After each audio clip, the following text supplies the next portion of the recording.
But I'd like to save that question about enlightenment for last.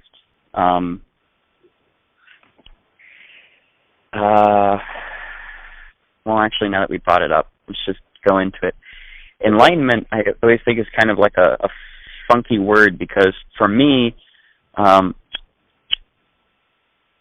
enlightenment really just means recontextualization. A lot of these philosophical schools and mystical schools suggest that there are forms of ultimate enlightenment, final enlightenment, and when you get final enlightenment, that's it, you're done, it's over. You either die or become, superhuman or transhuman or some such thing like that. And I'm not negging that, but more so I think that enlightenment is sort of a mystical word or a mysticized word for recontextualization. To me, every enlightenment is just a recontextualization.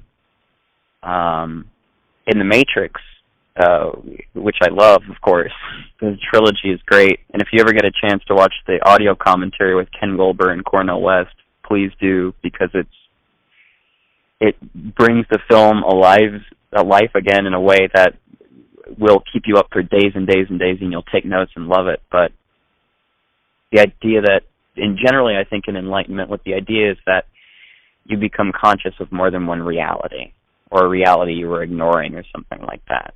But you could even think about dreams, I mean, if you consider dreams, that's like one reality.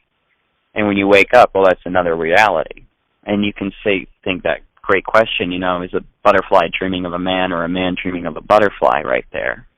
So enlightenment, I think, is tied really close to, the idea of gnosis, of knowledge, like what's real knowledge.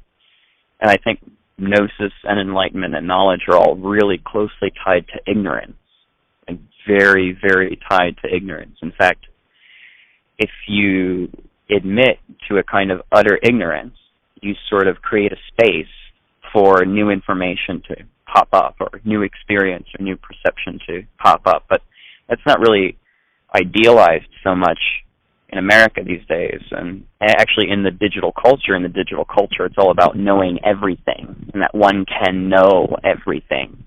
But eventually you get to problems like, well, all right, sure, but what is essentially knowledge? Aren't we just engaging in metaphor? How often is a fact, etc.?